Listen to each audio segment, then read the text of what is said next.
Hello বন্ধুরা, এমন recipe দেখাচ্ছি যাতে এক থালা ভাত উঠে যাবে।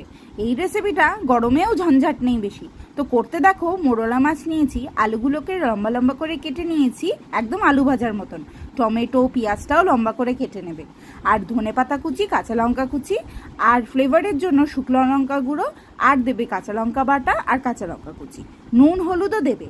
ভালো করে মাখিয়ে নেবে পুরো জিনিসটা। এর মধ্যে একটু সর্ষের তেলও দিয়ে দেবে। 5-10 মিনিট রেখে কড়াই গরম করে ওর মধ্যে সর্ষের তেল গরম করে এটা বসিয়ে দেবে, ব্যাস।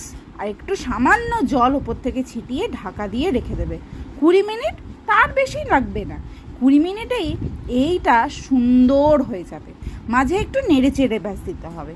তাহলেই দেখো মাখা মাখা একদম এই মাছ চচ্চড়ি রেডি। আর গরম ভাতে এটা খেলে আর সত্যিই কিছু লাগবে না। আর দেখো গরমে কষ্টও নেই রান্না বান্না করতে, তাই এইটা চটপট বানিয়ে ফেলো এবং বাড়িতে